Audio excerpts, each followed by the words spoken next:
January 4th, 2022. Um, I've already made my first two mistakes where I changed little ones into twos. That's great. Um, that'll probably be happening all month. But I wanted to talk to you guys because, so you guys know that, like, I see between 150, 200 people a week doing group therapy for different agencies. And, between 5 and 12 people per group on average, it's about 10. And in every one of my therapy groups, done telehealth, uh, one of those people on Zoom is suffering from COVID right now. Uh, People are suffering from COVID from last week and on through this week. And usually it's like 2 to 3 people per group right now that are in the thick of it. And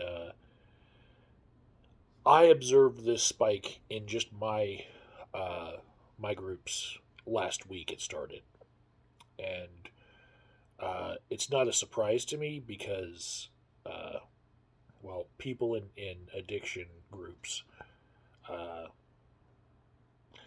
they're more likely to get sexually transmitted diseases. They're more likely to not care about other things, and so like there's studies on all of that. So them being more likely to go out and catch COVID doesn't surprise me. But what surprises me is that it's only today, that the Tri County Health Department is putting out a report showing this spike that I've been already seeing just in the attendance of my groups. People calling off from the groups as well, saying, "Oh, I can't. I got COVID." You know, that's in addition to the 2 or 3 people in every group that have it.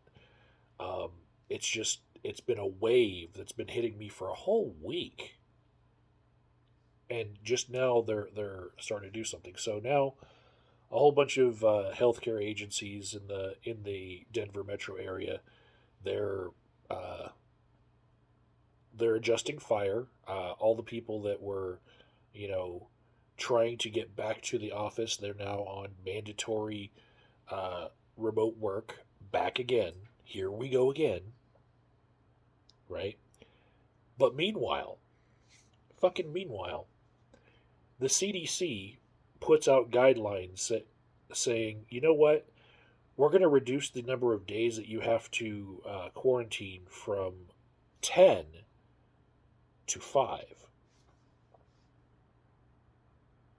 because we need people to get back to work. There's no reason as far as the symptomology of this, both what I've read and what I have seen in my clients, which is it takes about a week to get over, and 5 days from like when they become symptomatic and go get tested.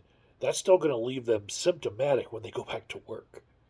And people need to work, and they've been going to work sick, which gets other people sick.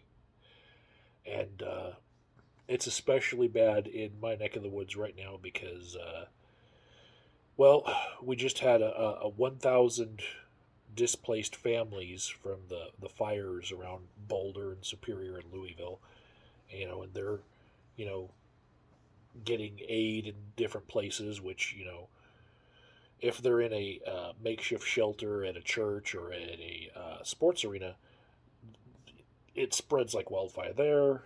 Um, and when people just aren't,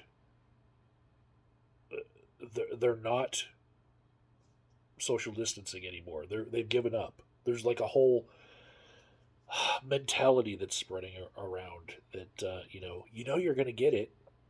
Well, this is what we've got, and now, see, there's this unproven, mind you, attitude that Omicron is probably less deadly than Delta. It's got less severe symptoms.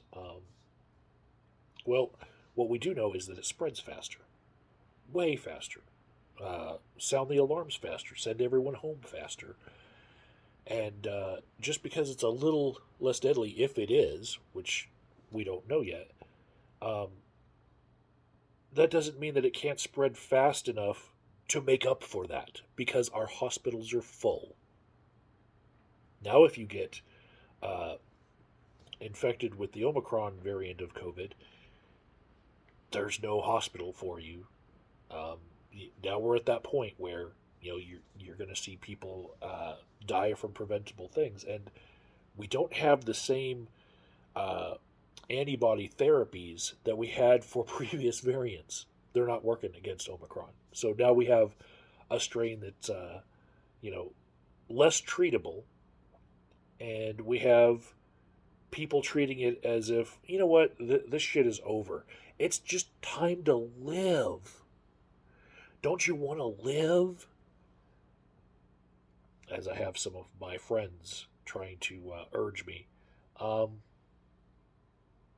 yeah, I get that you need to live life, but not at the expense of actually killing people. I understand that life should be enjoyed and all that, but like, uh, I'm social distancing and keeping my practice social distanced, so I don't kill anybody's grandma,